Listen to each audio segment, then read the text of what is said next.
I think there's this sort of, polished social media that everyone's like, God, it has to be perfect when I start. And I'm like, you can go check out all my other stuff. It was terrible. If you're looking to start a podcast and you're worried, it's going to be in my room, it's going to look grungy, it's going to look not perfectly built up, I don't think there's anything wrong with that. Yeah, lean into that. Yeah, 100%. That is more reflective of your personality. It's nice that if we flip the Kmart ring light around, it's just going to be Eden's bed unmade and clothes everywhere. People really relate to creators that are authentic to themselves, and eventually they'll discover that you're putting on an act or whatever. So I think just being you and being as authentic as possible is really important. Hi, I'm Matt, and welcome back to the RØDE Video Podcast, where we meet podcasters, filmmakers, recording artists, and content creators making moves in the creator economy. Joining us today is Tait McGregor from Date with Tait. Yay! I'm like, you okay? Lachy McIntyre from Nobody Asked. Also, I'm yay. going to give you a round of applause. Thank you. Yes. And Ming Pustetto from So Dramatic. Hello. There we go. We Was in the started same- something. We all get claps. Yeah, Claps me. myself. Oh, where's that cute clap? Come on, anyway, go on. So for people that might not know you or your podcast, I would love to hear a little bit about what your podcast is about. What do you do on it? Well, I host Date with Tait, which is a show where I go on dates with celebrities. And it's exactly that. That's the basis of it. But it was built out of fan culture. So it's like feeding that inner fangirl, and it's flirtatious, it's funny, it's intimate. And oftentimes I'm finding stuff out about my guests that you wouldn't get in a normal sort of press interview rigmarole. It's incredible. I host a podcast called Nobody Asked, which is, we found a terrible name for a podcast because anytime anyone asks, it just sounds like we're being rude to them. I record that with wonderful stand-up comedian Tait McGregor, who's one of my friends. Started off as more like a covering the news, but it's now devolved into basically just us chatting comedy. Yeah. And I host So Dramatic, which is a reality TV podcast covering all of the behind the scenes and interviewing stars on reality TV and getting all of the juicy details that they don't put on the show. Great. So we've got a massive, diverse range of different genres very and different things to talk about. So I'm curious to know, how and why did you all start podcasting? What was the reason for getting into it? I started during COVID as just a bit of a hobby to pass the time. I was working as an entertainment journalist before I did the podcast, doing similar stuff that I'm doing on the podcast. And podcasting was always something that I wanted to get into, wanted to try. And then COVID was the perfect time. I'm like, why not? Not doing anything else. And I was really lucky with mine. It pretty much blew up overnight. I think by like the third episode, it was like going viral. So I was super lucky, and I've been pretty much stuck with it ever since. Didn't plan to do it for this long. It's been 5.5 years now I've been doing it. So yeah, it's worked out well for me. I was doing social media, and then I decided I want to do something a bit long form where it's not as scripted. I can just talk off the cuff. So I began doing that with Eden. It has a bit of a weird origin story where we actually were doing like a program with Spotify where they were giving creators an opportunity to create a pilot. They were teaching us along the way. And so we sort of went backwards. We started our first pilot episode in a studio with producers, with the lights and everything. And then they went, all right, great. Off on your own now. It was like an animal being released back into captivity. And then we were like, okay, lapel mics. Released back into captivity? Oh, released into the wild. We were in captivity. Yeah, what? Not to say Spotify was captivity, but, released into the wild. So we were back to lapel mics and just, filming on Grassroots. iPhones. Yeah. Yeah. So we started at the top, went back down to the bottom. Now we're slowly building our way back up. Now we're here. Now we're here. And we're somewhere in the middle. Well, I started as a music journalist. So I've always worked in music journalism and was always kind of doing like red carpet interviews and video interviews for magazines and everything. And then that evolved in COVID. I made an Instagram live show called The Tait Night Show, which was my own late night show. And that did really well. And then off the back of that, I was like, there was a segment in The Tait Night Show, which was Date with Tait. And then there was something there that I was like, this is a fully fledged show. And then I don't know, some of the artist interviews, I was like, maybe I'll pilot it with them. And I kind of fell into it. But I think I was the opposite. My origin story was really like grassroots, and now it's grown into like a full-scale production. So structure for your podcasts. How do you figure it out, or how should anyone figure out what's the structure of the episode? What should it be about? What's the genre? What is it? I feel like for mine, personally, mine is kind of like one long story over a full episode. It's like a sit down, you go on a date. So it's very linear. It doesn't have like repeatable bits or like an intro or anything like that. So it's a bit different in that sense, where it's almost more of like an internet show that lives on vodcast platforms. But I would say if anyone's starting out and needs to figure out their structure, one, listen and see what other people are doing and take inspiration, but also just try and like pilot stuff, see what works, and then like roll with whatever you're most comfortable with. I don't think you can really get it right first try. You know, I'm always tweaking my show. I think like with the structure, we felt a little bit of pressure, like, okay, well, it has to be about something. It has to have a through line. Whereas I think deep down we knew we just wanted to do two friends being funny, talking about whatever we wanted. And we do have a bit of structure with recurring segments sometimes, but then, you know, we might start talking and then it's 30 minutes have gone by and we're like, well, we haven't done a single segment. We've just been chatting, which is like, that's great. That works. It's a bit of a variety show in that way where one episode might be we're doing Q&As from the audience for the entire thing. We might be doing segments the whole time. Once a year, we do an influencer Hunger Games where we draft Australian celebrities into a Hunger Games and then we basically do a Dungeons and Dragons style story where we kill them all off and they love that. So I think at its core, it's good to have a bit of structure if you can find it. But like ours slowly got to the point where we were just doing what we always wanted to do, which was just trying to be funny and chatting with a friend. You didn't start there though. What was it like at the start of your... At the start, it was like more...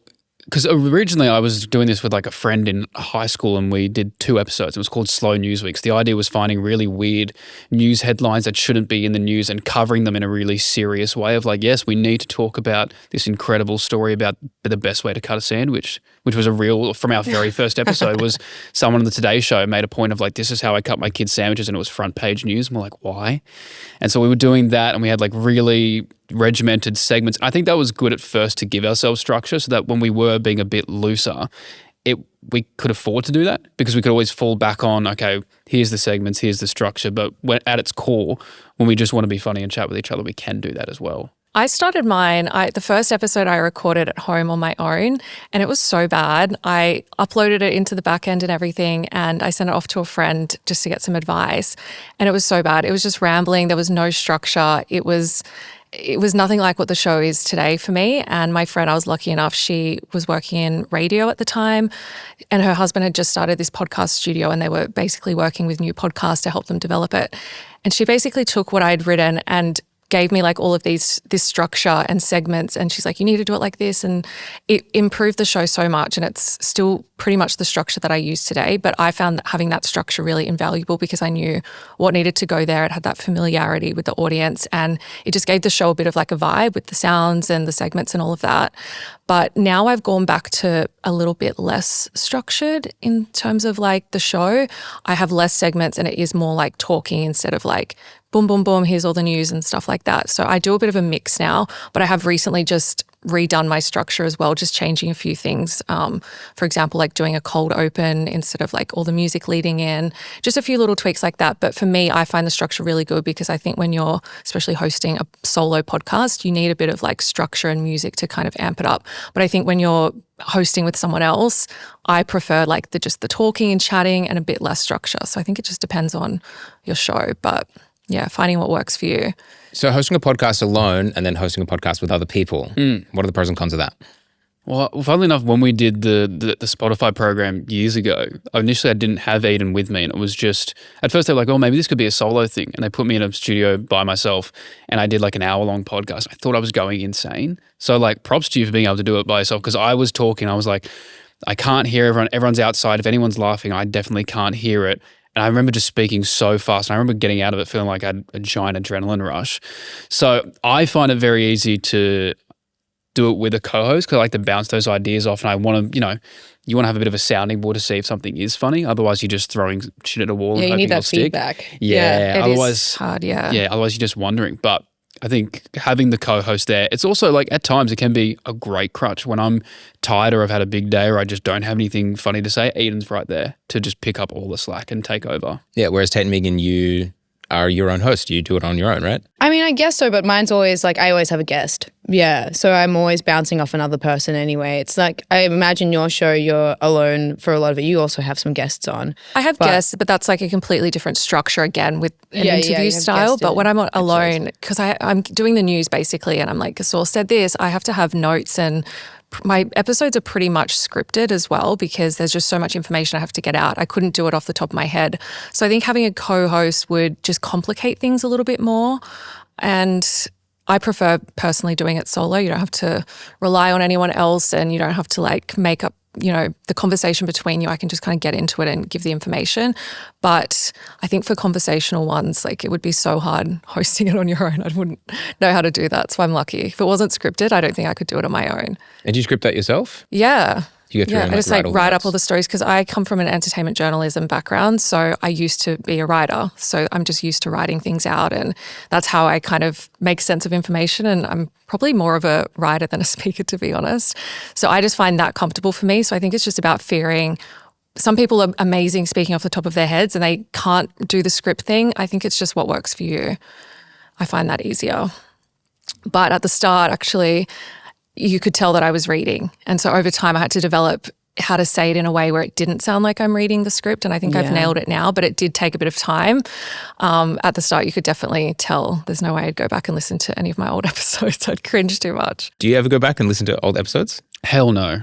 Yeah, I don't know. No, not really. I go back and listen to some of my old interviews and stuff like that, and it's the same thing where you're just like, oh, I just had no tact, and I've learned. But it's nice though. I like still having them up online because it goes to show other people, particularly other people who want to get into a similar line of work, that it wasn't perfect at the beginning. I think there's this sort of, polished social media that everyone's like, God, it has to be perfect when I start. And I'm like, you can go check out all my other stuff. It was terrible. And it's nice to have those growth markers where you can see where I've come from. Yeah. And you're constantly improving just doing it. So I think that's one of the main things as well. Just practice makes perfect. You're always going to be getting better. Like even a year ago, I'm probably going to cringe at my episodes because I've evolved so much since then. But it is funny in listening back to old episodes. But it is so important, because at the start, you really got to push through the cringe, because even before you've started an episode or put out a video ever, all the people that follow you are just your friends from high school and family. So pushing through that cringe of going, all right, what voice do I do when I'm recording? You just got to push through that. And it's good because you're learning trial by fire and you need to do it. I think that's what stops 90% of people from ever putting something out. It's just thinking, oh shit. My actual thought was there was a kid who was 4 years below me at my high school, but he always made a point of just he was just mean to everyone. Oh. He was just like, oh, you do drama? That's lame. That's nerd shit. Yeah. And in my head, my only thought was, what is Dean going to think when I put out this podcast? Yeah. I hadn't spoken to Dean in years, but I was like, once you push through that and realize that it's going to find its audience and this is something you want to do and you're passionate about it, makes it way easier. Totally. It's that whole thing of Cringe Mountain. You have to get over Cringe Mountain, but the other side is so good. We get to do stuff like this now and meet other creatives and I don't know. I feel the same thing. But also for me, I guess all of mine is based around, interviewing celebrities. And those are people who their craft I really admire. So I was like, if I push through my cringe, I also get to discover other people's creativity, and I love being the conduit of those sort of stories, and that makes it worth it. It was like when Pedro Pascal was blowing up and everyone's finding clips of him in all these different TV shows with one line. He looks kind of dorky back in the day, but it's you got to go do it. You got to do that. It's so cool looking back and being like, oh yeah, he did all these things and it makes sense where he is now. It's you got to push through that at the start. And you almost need to fake it till you make it. I found that at the start because I wasn't very confident, and they're like, we need a bit more energy. We need you to, own it a bit more. And it was listening back to my episodes that I actually got the most feedback and improved the most, because I'm like, okay, I can hear what they mean.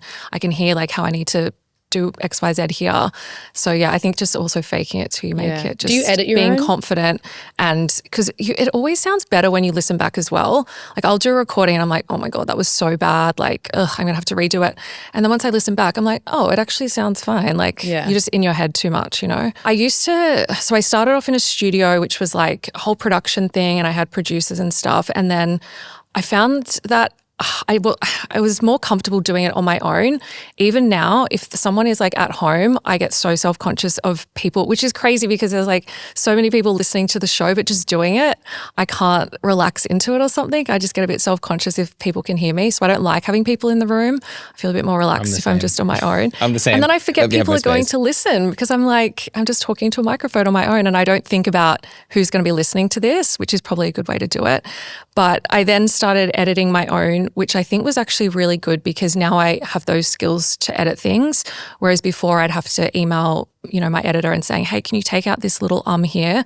And it was too fidgety. So I was doing it my own for a while, but then I found doing it yourself can be also not the best because you're just so self-critical that you listen and you over-edit because you're like, oh, that gap Too there. close to the product, yeah. So now I have someone editing my audio, but I'll still do an edit on top just to make sure that there's, you know, everything in there is what I want. And if there's anything that I pick up on that they wouldn't, because it's just, you know, something in my head that I'm conscious about, I'll edit that out as well. So I think having those skills is handy, but just from a time perspective, I don't have time to edit the complete episodes, but every now and then I jump in.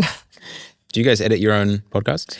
Yeah, I started being my own editor. Then I gave it away to other editors, and now it's mine again. Yeah, so now I'm back to being the editor. Why did you take it back? Because I like the control. And it was a similar thing of just like the tedious nature of going back and forth with like minute time codes, or like you've got fractions of like a frame or something like that you want taken out. And for me, I was like, I'm spending more time doing this offline edit over, you know, an edit script, when I could just be doing it myself. And I have the skills and tools, and I like having the creative control. And also for a lot of my episodes, like if I'm interviewing like a group or a band or something, I go on individual dates with them, and then they all come together at the end. It's kind of like The Bachelor, and I choose who goes on the second date. But those individual dates are then compilated. And so for me to then piece those together, I like having the physical timeline in front of me, and I can try different things, and you can just be a lot more creative when you're your own editor, rather than like getting someone to bounce you an edit, and then you're like, oh, that didn't work. Can we go back and do this? And like, there's only X amount of revisions you want to do with an editor before you're like, oof. Anyway, so yeah, it's mainly the creative control, but I just love being in the weeds of it all. Yeah, I'm pretty similar. Like I'm a bit of a control freak when it comes to that, because I've always edited my own videos. Even like the first 3 or 4 years of doing like videos on social media, I never really collabed with other people, so I never had feedback from people. It was always just mine.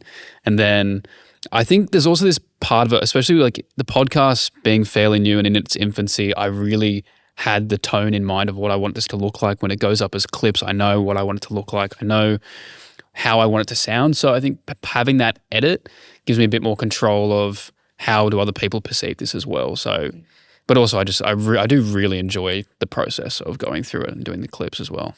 And no one knows your own show than you. Yeah. And when you go to explain something, even with the videos, when I had a video editor helping me with videos, and I'd be like, oh, can we just change this and that? And I figured out like by the time I've explained to them like what's in my head, I could have just done it myself. Exactly. And it's never going to be exactly perfect to how you envisioned it. So sometimes it is just easier to get in there and do it yourself. Yeah. I'm a control freak as well, so I feel the pain. With editing your own podcast though, did you have that experience when you first started of like, oh, I hate my voice? Oh, yeah. Yeah. Did you experience that too? No, I got so excited. I was like, dude, I look sick on camera. I was so excited. I need your like, confidence. Dude, I was like listening. I think the first episode when I first got it, I listened to it like 4 times in the car to be like, dude, I'm on radio. It's like, no, it's just like an MP3 playing through my phone. Nice. But I found it, I think because I'd wanted to do it for so long, I was just really excited to cosplay as like, I'm a big famous podcaster now. So I actually really enjoyed it. Interesting. Tate, did you have that same experience of hating your own voice or hating No, your I think because I was always a performer in drama. I was in radio, things like that. So I've always listened to my own voice, and I was always making shows and content. So I don't think I ever was like, ugh. I was a similar thing of just like my entire professional career has always led to me wanting to be a showrunner and have my own show and production and all that sort of stuff. And so when it's like, oh, now I'm kind of doing it, I was like, yeah, hell yeah. That's always been the goal. So no, I don't think I was ever... Yeah. Okay, so it's just I never wanted to be like on camera. As I said, I prefer writing, so it wasn't really something I had trained for or wanted to do. And even now, I can't listen to my own episodes. Like I'll edit them, but once it's like live on the podcast feed, if it comes like on my play when I'm in the car, I'm like, oh, get it off. Or if someone's listening in front of me, I'm like, I can't. I cringe so hard, even if it's like the most recent episode. I don't know. It's just, I think being on the airwaves, it just like freaks me out a bit. Have you gotten over the having to edit your own thing and not enjoying your own voice? Like I had that experience when I started editing myself on camera. I was like, oh, wow, I hate my voice. But the more that I started doing it, the more I was like, oh, actually, it's normal. Definitely the more like that I've started doing it compared to 5 years ago. But even now I'm still a bit like, oh God, I sound like an idiot. Or like, I don't like how I said that. But you still put it but out for no other one people else to would hear. pick that up. Only I do because you're harshest critic. Yes, Yeah, exactly. totally. I think I kind of got ahead of it because I had that experience with social media, like just posting videos in general. Like when I first started, I was only doing trending sound with text on screen. I was like, people don't want to hear me speak. And then when I eventually did start speaking, I was like, oh, okay, it's not too bad. So I think I had that experience prior with just like social media videos in general rather than on the podcast. But then sometimes I'm like, I'll listen back and I'll go, man, you got to fucking enunciate a little bit. And I'm like, Oh, yeah. that's my the ones where I was God. like, dude, open your mouth, stop mumbling. But Then the next episode I'll come in and I'm like, welcome to Nobody Asked the Podcast. I'm like, well, that's worse. Yeah. Too much. Enunciation and pronunciation. Oh my God. Sometimes I'm like recording. I have to live Google how to pronounce this word. Like it's so, because people pick up on that stuff. I've had so many reviews. They're like, you're saying this wrong. I'm like, oh God. But also, that's engagement. You know, some people do that on purpose, just for the comment section. True. I don't do that, but yeah, you could gamify that. I have myself I'll listen back and I'll be doing the Billy Madison thing. Like I'll hear myself do you mean? stuttering and I'm like, today, Junior. I'm like, oh, dude. You can edit that out. I'm like 30 seconds just to get to the start of a sentence. Yeah. Sometimes, but Or the likes. I Yeah. got told I say like too much. All the filler words like, yeah, people say those a lot. Yeah, that's I true. realize I say, when I don't have anything to say at the end of a sentence, I go, absolutely.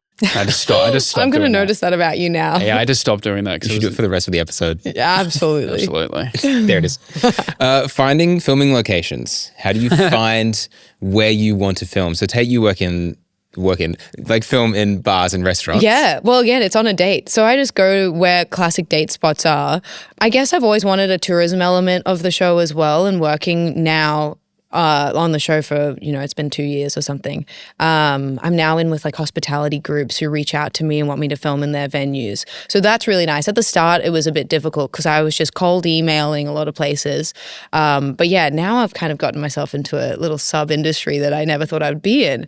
But I also do love tailoring the guests and the venues to each other. So, if you've got like, I don't know, an American guest, I like taking them somewhere Aussie or things like that. Or if it's like a grungier artist, we go to a dive bar. Or if it's someone really upbeat and bubbly, we'll go to like a cute, airy, fairy like cafe. So I kind of like the vibes playing off each other. It's complementary. But has there been a location and I guess where you're like, I've nailed it with that one? There's been a few. Do you know Grant Perez? Yeah. Yeah. I took him to Happyfield in Sydney, which is like this pancake sort of like cafe in Haberfield, that makes sense. Happyfield. Yeah. But it's like really yellow and they've got like these pancakes with smiley faces and he's just like that sort of person. Benny, who's a Kiwi artist, I took her to Bar Planet because she can be kind of like a bit more like astral. She loves snails and like textures and they're kind of like this woozy little bar in Newtown. God, you really get into it. Like research your guests, tailor the venue for them. No, I love, like that's kind of my MO is like these really like heavily researched interviews, but it's guys under the guise of a date because it is for the super fan. Like I love having these little nods to think, like Wallows, for example, who's Dylan Minnette from 13 Reasons Why and his two best friends, they're in a band. Their first ever single when they were 14 was called Margarita Taco. So I took them to a Mexican joint as like a thing where we could have tacos and margaritas. And the super fans were like, no way, she knows Margarita Taco. And I was like, well, yeah, like that's kind of the bit. So it's nice to have a little nod to the fangirls and to the fandoms and give them a little homage because that's who I make it for. And do they shut the venue down for you? Yeah, I film outside of shooting hours. I film outside of operating hours.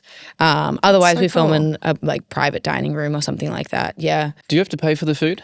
Yes, sometimes. It's like sometimes they offer, sometimes I pay. Is there any like venues where you're just like, I just really want to get the food from there? You're like, oh, Youngblood would be perfect for toddies. Yeah, I do go. Well, actually, when I'm out and about with friends, I'm like, oh, we should go to this bar. We should go try this place. Mainly because I'm like, oh, this could be a place that I could film in. You scout it. I've got like a pinned map of places people have taken me to where I'm like, that would be perfect. So yeah. That's a big thing created the for me. perfect scenario. You get to try venues, you get to go on dates with famous people. Yeah, who made it that way? Tate did.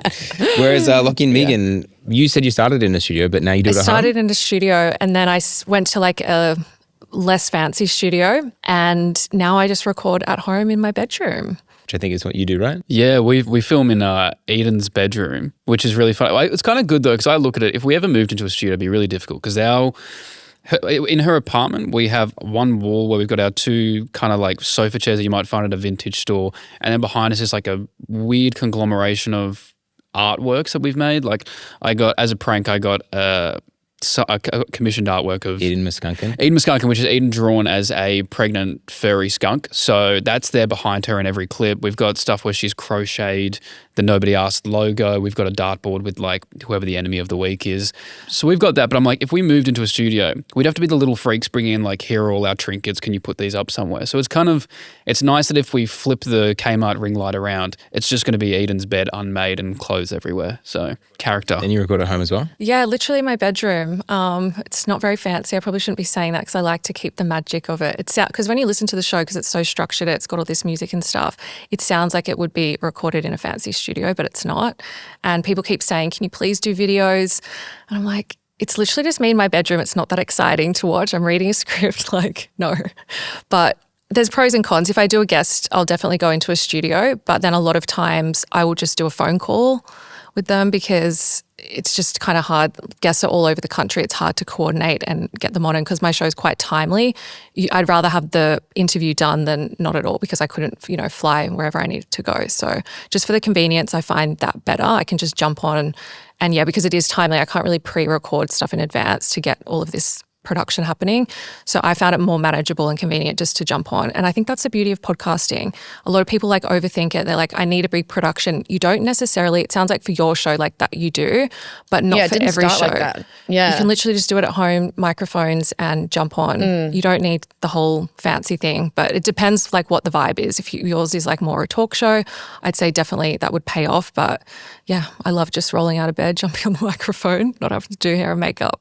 There's also something to be said, like, not to trash the studios because a studio can be really great. It can help like elevate your podcast. But I think there was a period of time where everyone was getting podcasts and it was kind of like everyone was in the same studio where it was like, okay, it's just a different color with a different screen behind you. And I think after a while, people kind of like the charming side of, oh, this is being filmed in a bedroom or this is being filmed in an apartment or this is obviously filmed in an iPhone. It's more personable. Yeah, I think there's pros and cons to both. But I think, yeah, people can get sick of just seeing the same podcast background. So I think if you're looking to start a podcast and you're worried, oh, it's going to be in my room, it's going to look grungy, it's going to look not perfectly built up, I don't think there's anything wrong with that. Yeah, lean into that. Yeah, 100%. That like is more reflective of your personality. If you think of some of the big podcasts, the creator podcasts coming out of the States, like Madeline Argy, I think her name is, like she does it in her car.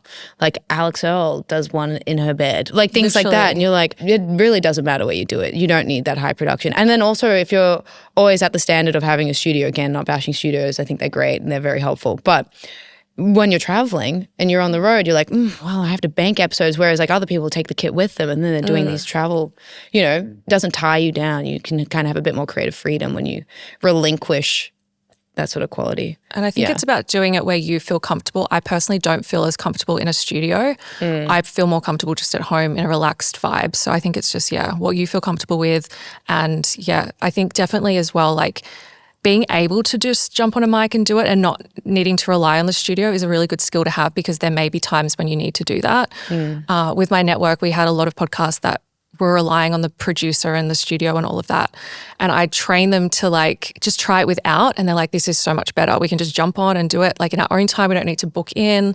We can do it at home. It's just as easy to do it yourself sometimes. Starting out, what microphones did you start to use? And then at what point did you like progress those up? My first ever episodes of Date with Tait was literally, it was me, the artist, and the publicist in the room. So I didn't have any crew. I would set up like a camera on a tripod and I would have a field recorder. There was no lapels. It didn't have microphones.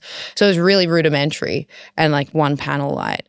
Whereas as it progressed, then I had like one videographer and she was like run and gun with a camera. And then we had little lapel mic packs.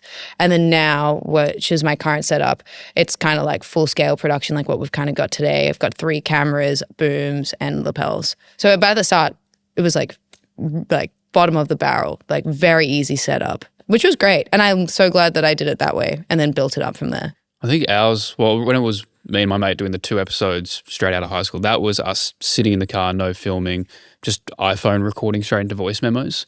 And then when we started doing Nobody Asked, after we'd done the pilot in the studio, we had like, I think there were $15 lapel mics you could get off Amazon. The actual adapter to plug that into the iPhone was more expensive than the microphone itself. And we used to either have to bobby pin it to something because it didn't come with a clip, or we used to clip it onto like a spatula or a spoon, which I think is something that now everyone does. It's funny to attach a mic to something. And then from there we got some wonderful Rode mics with delicious sound quality. And since then, I think that's what we've been going with. But yeah, honestly, like it's the same with social media videos. I've just been using lapel mics that break every 2 months and then slowly building my way up to a bit better quality. I started with I think it was like an internet, maybe like a streaming microphone. Someone said, just get this, it'll be fine. It wasn't fine. It was really bad. The audio was terrible. And then I was in the studio, and then after that, I just got a standard podcasting mic that was a little bit, I'd say probably mid-range. And I found that perfectly fine. So I'd say don't go too cheap that it's going to affect your audio and not be an enjoyable listening experience, but invest in something that's like it's worth the money to invest in at least a mid-range, I think, because it does pay off in the end and it makes your editing easier. So that would be my tip. I definitely spend a little bit because I've had my mic for 5 years now, I think. So once you've got it, you're good to go. Good audio quality on a podcast is kind of essential, especially Exactly. if you're not doing video. Yeah. If you're doing video and people can see that you're using a lapel attached to a spatula, it's kind of fine because you're like, oh, I get what it is. Whereas if it's just audio, it's like, that's you kind need of the it to entire be good. point. Yeah, Exactly. Yeah. But even then, I think if you're watching a video, if the audio is good, people will listen, even if the video is shit. Like, half the time people aren't even paying attention to what's happening on the screen. They just want to listen to it anyway. So if your audio is good, I think sometimes it's more important than the visuals. Yeah. It's that whole thing of just like when a movie is slightly out of sync and you're like, I can't watch this. Like the audio makes such a difference. Yeah. Yep. And you don't want to shoot yourself in the foot before you start or record something on the bad equipment and then you have to redo it. So I'd say I definitely invest in the equipment from the get-go. But you don't need to go too high end, I reckon. Yeah, there's some really mid-range. affordable options that are really great. Some great affordable options on RØDE.com. Absolutely. Yeah. Great plug. I love it. Yeah. Getting people to find your podcast. How do you do that? How do you get out there, get people to know who you are? I suppose a lot of mine is collaborative because I'm always working with a guest and it's an interview show. So through the guest and into their fandoms is like the easiest way. But I'm also self-seeding my podcast in Discord channels, Reddit threads, and like sending it to fan pages, things like that. I'm like, might as well just make their lives easier. They make my lives easier. Those are the people who want the content. So yeah, it's kind of like a little wildfire, which is really nice. And then also playlisting's really big on Spotify. I've been playlisted a lot and that's really helped with the growth on there. And then, I suppose YouTube's really pumping at the moment as well. I have it on YouTube as well. I tend to go door to door, just kind of knock on people's doors, start playing it. You've knocked on mine. Yeah, make them listen to the whole thing. Yeah. That's actually how we found you for this podcast, is that you came in and knocked on I was doors. outside. They said, if you do this podcast, then you can leave. So I'm just doing that.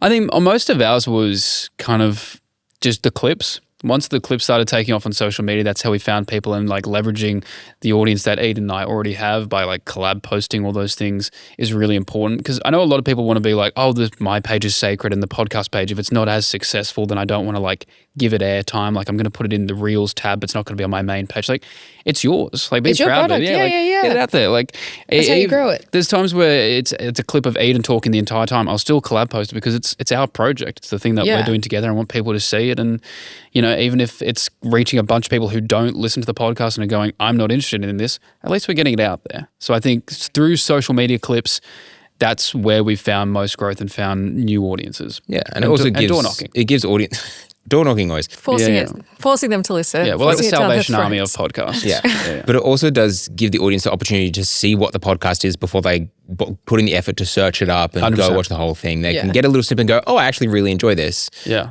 Where can I get Let's go see more? Yeah, exactly. Totally. Yeah. I'm similar to Tait. I started posting because I didn't have a following before the podcast. I just started posting in Facebook groups that had like the Maths fan group on Facebook or Bachelor, and I would just post the episode. People started listening and then it got a bit of traction off there, and I still do that to this day. I'll still share episodes in the fan groups because you're hitting that core audience of people that you know are going to listen. For example, like family and friends of mine, if they're not watching these shows, and most of them aren't, they don't really care, I'm like, it's probably not for you. It's very niche. So I think finding that niche audience and that fan community, and even integrating yourself in the fan community, I found is really helpful as well. Like not just posting it and leaving, like being an active member, integrating yourself within the fandom and tapping into that already existing audience, I think is huge.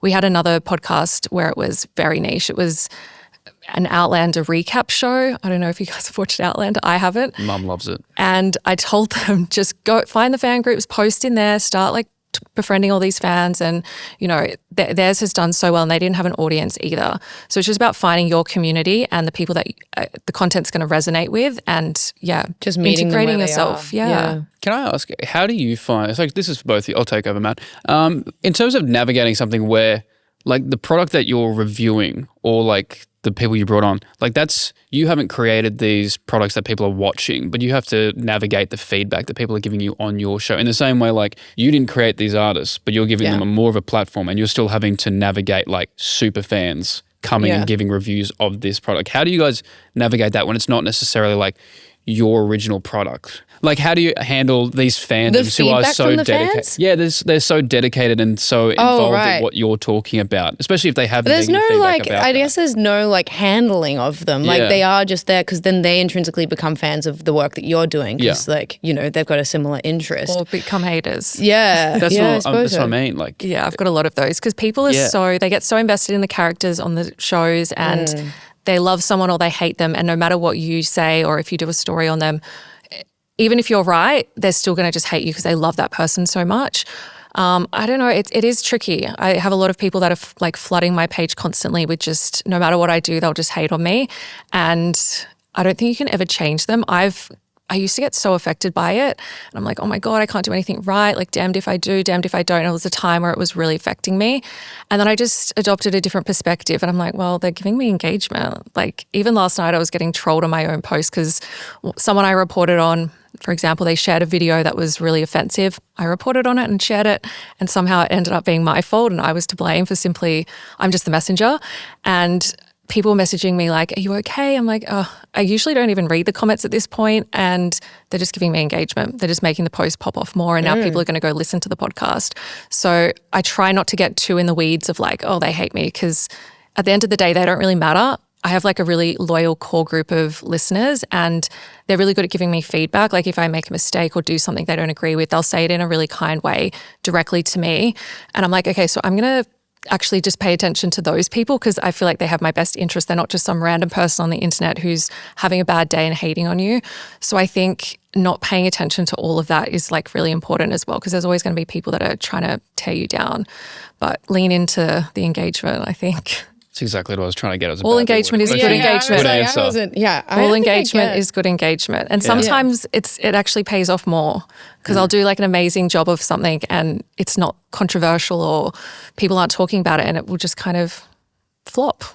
Lachy, you've had some controversial... Have I? Yeah, you have. What did I do? You mentioned it multiple times on your podcast. Oh, yeah. Some of your social media posts got quite a bit of negative engagement. Sometimes, people, it depends on the audience fight. Sometimes we've had clips that have gone really viral and have heaps of likes and stuff, but then the comment section will reach a certain audience that aren't happy with it. I mean, we made a joke about it was a pick me for men to do yoga, like they shouldn't be bendy. Like if your man is flexible, he's probably cheating on you, was the crux of the argument. And then we're like clearly joking about this, like, men, you can go do yoga as well, that's fine.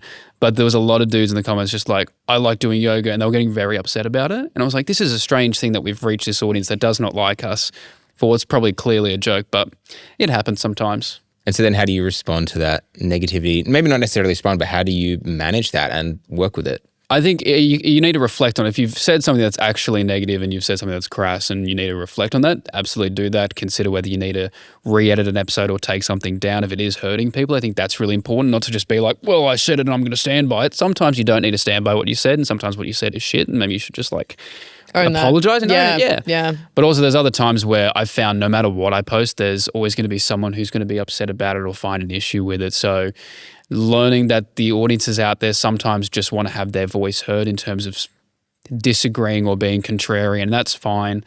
So just navigating that is being careful with what you say, being comedic, but being within that community, but also making sure you're not hurting people. And if you do, own up to it, apologize, and hopefully move on.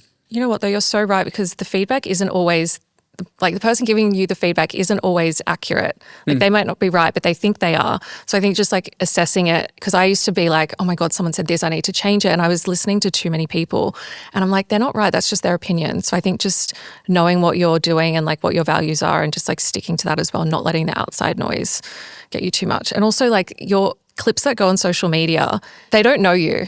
They're not your audience, and they've probably just taken something out of context. They don't know your humor. They don't know what the show's about. So I found that a lot as well. Like a snippet that we've put on social media to promote an episode. They're like, why are you playing this? This is, play the thing in full. And I'm like, I did on the podcast. This is just a snippet to tease that to get you to listen. And then they see it on social media and they misinterpret it, or they don't understand like your humor, how you've said it. And it can be bad when you take snippets out of context and stuff, but they go and listen, they can get the full context. Yeah. I think also sort of on the same lines of getting that feedback from the audience, I have a big issue with, I can have a video get 100 wonderful supportive comments of like, this is great. If one person goes, this sucks, that'll consume me. And so I think over the years I've been trying to work on that, and not like in the same way you can sit there and be like, well, that comment doesn't matter.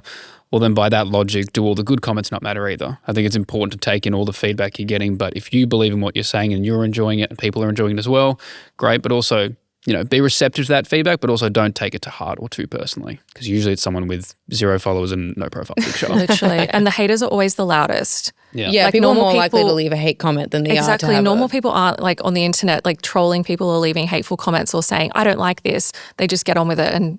And people are usually, I'm the same, like I'll have all of these people supporting me in listens, and then one comment can just like make you spiral. So I think just not getting too caught up with the hate and negative feedback, because it can be a bit misdirected. Yeah, we had to block Tait's burner account because she was going crazy in the comment section all the time. Lucky, that haircut looks shit today. Yeah. And I know it doesn't. That's the crazy thing.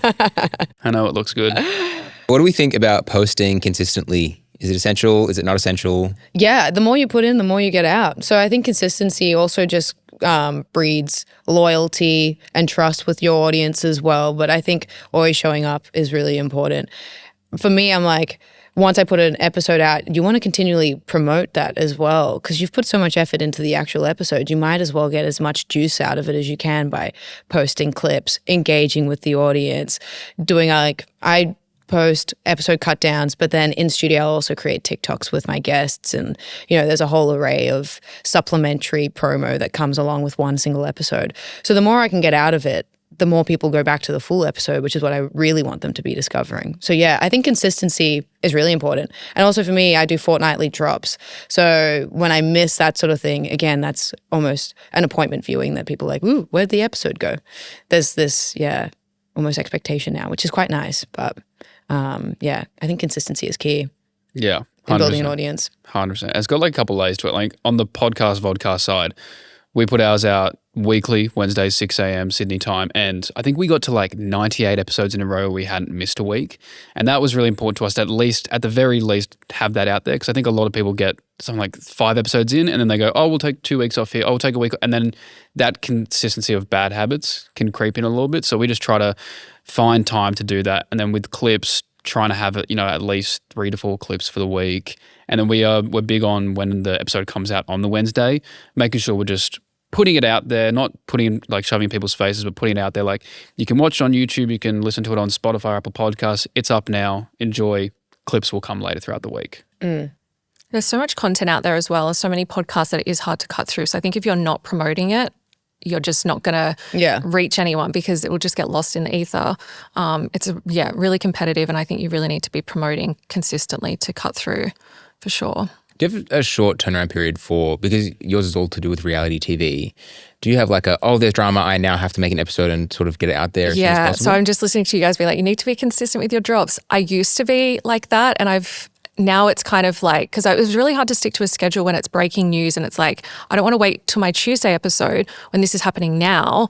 I'm going to miss the boat. So I got to a point where I'm like, you know what, guys, I will put stuff out when there is stuff to put out, because even with the news, like there's always, just the right amount of stories for a newspaper. I don't operate like that. I'm like, if I've got something to drop, I'll drop it when it's ready. I'll drop it when I've done it, and not kind of sticking to that Tuesday drop or whatever and being limited to the structure of the days. And I think my audience prefers that, because it builds a bit of excitement. They're like, oh, something's happening now.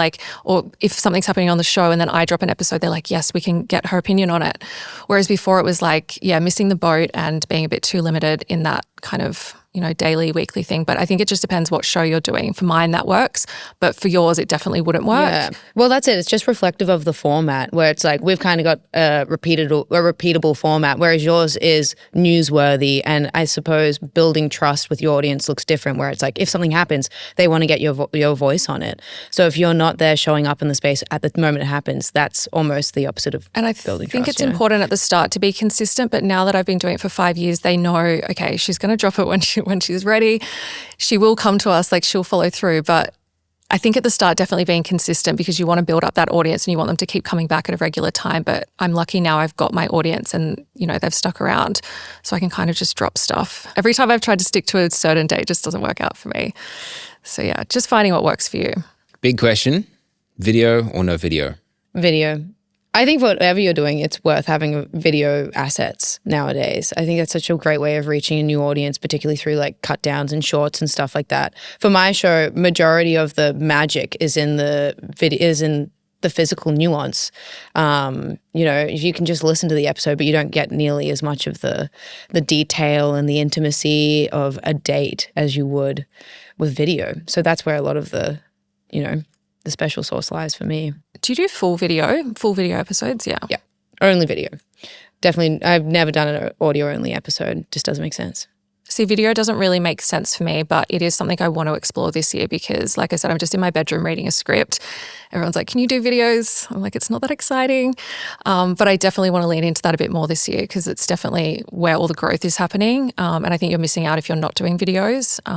Yeah. But you have done some videos. I do videos if it's like an interview, but I don't know. I don't think I'd feel comfortable being recorded like while I'm reading. I need to like focus. But I've started doing like videos, my audio overlaid with images and stuff like that. But definitely for interviews, I think you need to have that visual it adds a whole other like element to the product. You're getting that intimacy, you're seeing the conversation. But I think if you're just solo hosting, it's fine not to do it. But yeah, I'm definitely looking at ways that I can incorporate video in because I feel like we're lacking in that area because YouTube, all the growth is happening and we're just not on there. And I used to be like, well, I don't want to, miss out on views on Apple or Spotify by going on YouTube and it's not monetized or whatever, but it's a whole different audience. If someone's on YouTube listening to you, they're probably not going to be on Apple and Spotify listening to you anyway. So you're not diverting people across platforms, you're tapping into a whole new audience on there. So I think, ours is weird because we don't necessarily need to video ours other than for the clips, but it's become like a running gag on our show that you need to at least go check the YouTube to see what we're wearing today. I mean, like there was one, I turned up at Eden's place, we didn't plan it, she had just painted herself purple just for the sake of it. And there's times where I've turned up in a full suit, not addressed it whatsoever. So it is kind of like a little inside joke, a bit of a visual gag for the people who are watching it on the video format, that we're either dressed as the Grinch, painted ourselves a different color, like there's all those opportunities. So like to add to it a little bit. It's mostly just for us. Yeah, it's good for community. Yeah. Yeah, and it creates like intimacy with your listeners. Like they feel like they're there with you. Yeah. And they're like a part of it.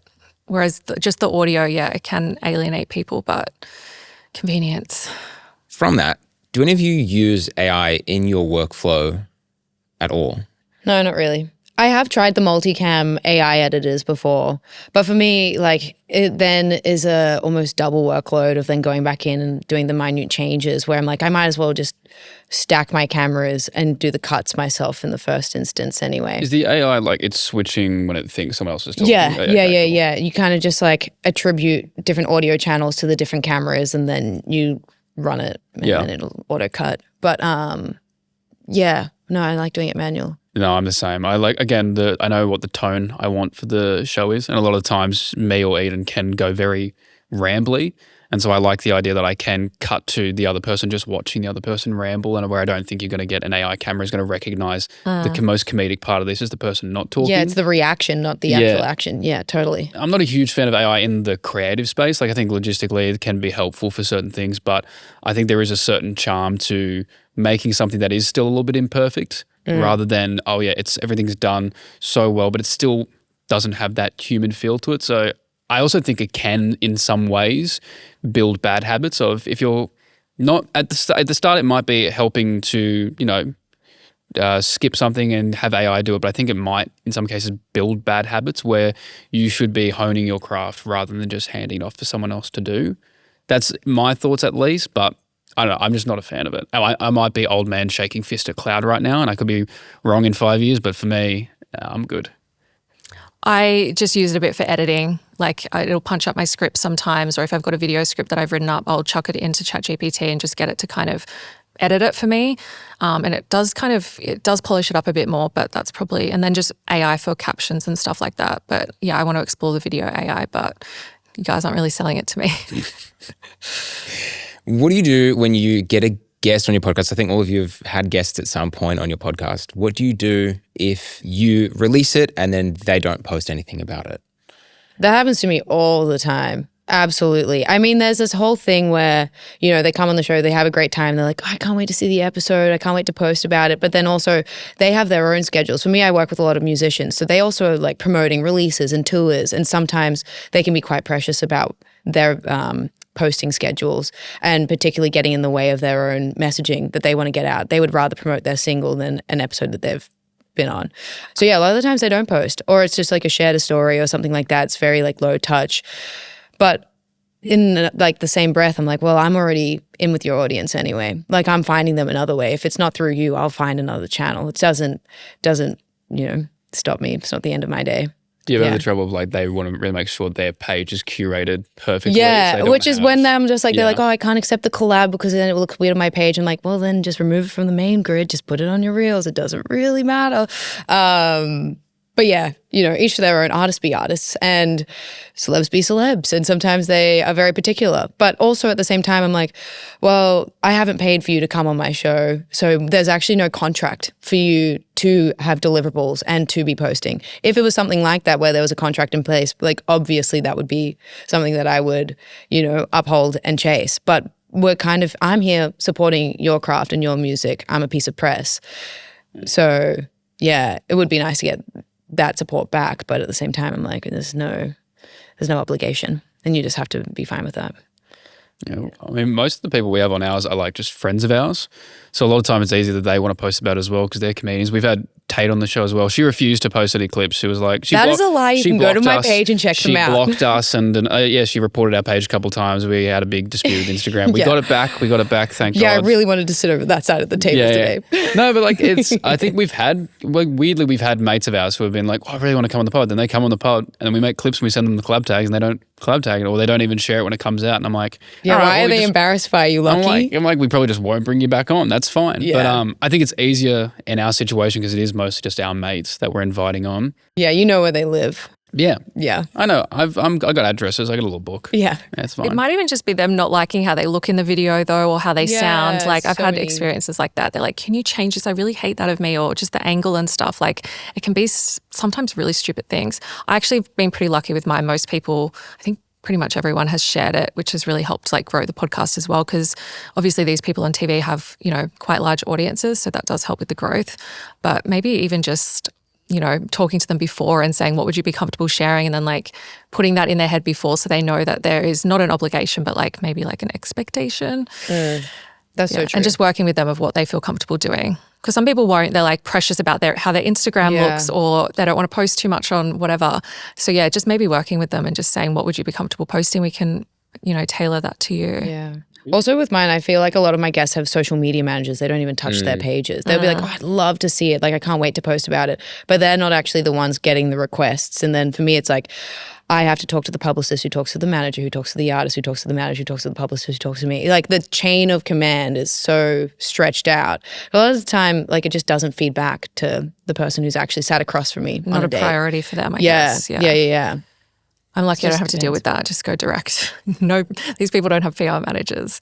What advice do you have for anyone wanting to start a podcast? Just do it. It's honestly one of the things where you're like, if you've been thinking about it, just give it a go. It can be so low touch and easy just to get started, and it doesn't have to be perfect as soon as you begin. It's better to just begin and be bad and learn than to feel like you have to do months of pre-production and piloting and all this sort of stuff. You learn on the job, and that's how you build an audience, and that's how you build and grow with an audience, is when they can see you evolve with them. So I just say just get started.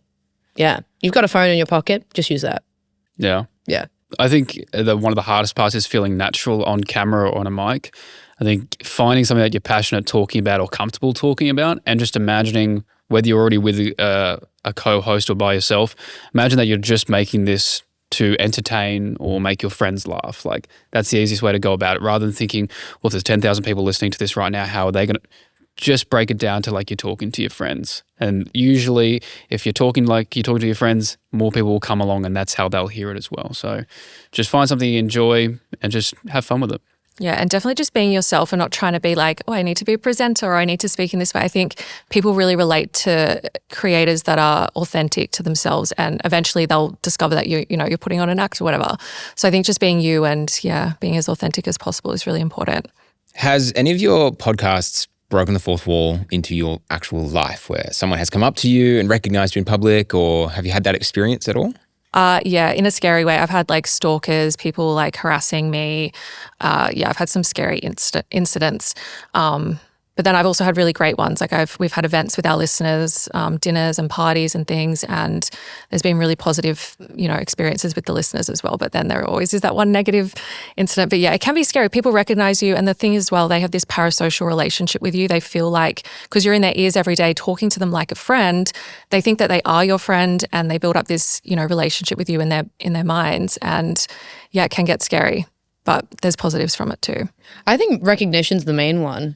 I mean, again, because I am mainly interviewing musicians and actors and stuff, whenever I go to gigs, that's kind of where my audience is. So I get recognized at gigs a lot, but I love it. I take little sticker packs with me, and when people recognize me, I give them a sticker. Now they have like an array of different stickers, so they might not get the newest one, and like they come and collect them. It's become like this in-person game. And it's nice. It builds community, and I see a lot of myself in them. I started as a fangirl. I was a big One Direction girl when I was 14. So when I get to meet other 14-year-olds, when I get to meet 14-year-olds and they're like fangirls, I'm like, that used to be me. And I'm like, I love that community. And I just love giving back to that community that I used to like be so heavily involved in. So yeah, that's the best part for me. And then the other flow-on effect is just like I get to become friends with my guests, and I have a long ongoing relationship with a lot of my guests of hanging out, and that's really nice. I'm the same. I've met some of my best friends through them being listeners of the podcast, because you have similar interests and like they're your people. Yeah. It's really cool. And even people like recognizing you, it's nice, not just because you're like, oh my God, like people know me. It's more like, oh, you listen. Yeah. Because like I said, you're just in your bedroom recording and you forget sometimes that all these people are listening to you. And so, yeah, if someone comes up and is like, hey, I love your pod. I was on a plane once and one of the flight attendants said that and like gave me some free chips and food. And I was like so stoked. But I'm like, you just forget people are listening sometimes. Like you're just in the churn of it. Yeah, you can see numbers. So it is nice. But then you're like, oh, when okay. it translates. People actually, are listening and liking it. Have you had that experience, Lachy? Yeah, like, people coming up and recognizing us from the pod is really cool. Like we did a live show at the end of last year to celebrate 100 episodes, and that was really cool because I think it was the 100th episode. Yeah, it was the 100th episode, yeah. And it was really cool because, people were there. And it was funny seeing all the inside jokes that we've had, like just within Eden's room, becoming real things. Like part of it, we did a meat raffle in the middle of the show, but it was just us giving away stuff that we'd had on the show. So like parts of costumes or things that people wouldn't want, we'll just give it. And that was weird to see like that moment where literally we're passing things that would have just been in Eden's room to the audience right in front of us. So that's a very cool moment. So is there any podcasters or content creators that you guys are following that you are really getting into lately? Yeah, I'm going to shout out my sister, Ash McGregor. She has a show called Listen Up with Ash McGregor, and it's a very Zane Lowe-esque music interview show. If you're really wanting to get into the craft of some of your favorite musicians and talk shop, then that's the show to check out. It's great. She's a fantastic interviewer and really knows her music. So if you're a music nut, check out Ash McGregor. Take this opportunity to shout out someone who's an up-and-comer. I've been listening to Conan Needs a Friend, Conan O'Brien, a small-time comedian. So if you ever want to check his stuff out, that's what I've been listening to. Not technically podcast or vodcast, but Yard Sale Girls on Instagram. They are a hilarious sketch comedy group. We should go they're watch good. them. They're I've so watched good. them. They're so good. Good recommendations? I'm going to recommend Spill the Gloss with Chloe Morello, which is a podcast that we launched on our network, shameless plug. But it's a really, really good show, and she's spilling like a lot of behind the scenes secrets about influencers and the beauty world, YouTubers, and I'm just finding it really interesting. It's a conversational style, so yeah, kind of leaning into that era at the moment. What about you, Matt? Nobody Else podcast. Date with Tait. Correct. Actually, I've been getting into that. Yeah. Oh, and So Dramatic. That's also a really good podcast too. Nice. So I'd actually probably recommend all three of those too. Cool. Wow, I'm going to check that out. I'm going to test you, see if you are actually listening. And very quickly, where can people find you and what are you working on right now? At Date with Tait, Tait, on all social media. Check me out on YouTube and Spotify. Make sure you hit that follow button. I had a big Valentine's Day episode come out, which you can go check out. And then, I don't know, I got a bunch lined up. There's some really big episodes coming soon, so I'm very excited. Yeah. All my stuff online is Lachy Mac. You can find Lachy, not IE. That's criminal. The podcast is Nobody Asked if you want to watch that. We also have a new project that we've been working on. Me and Eden have been brought on for a show called The Roast. Tait is the guest on the second episode, so definitely tune into that. That's going to be We eat lamb. It's so good. On a podcast. It's the best. Yeah. And I'm at So Dramatic, the podcast, and on Instagram as well. And I've got a podcast network as well called Kind Regards, where there's a bunch of other shows, not just covering reality TV. Fantastic. Well, thank you all so much for coming in today. It was so good to have you all here. Thank you. Thank you. This has been great. Thank you, RØDE. Thank you, RØDE. All right, are we doing the outro?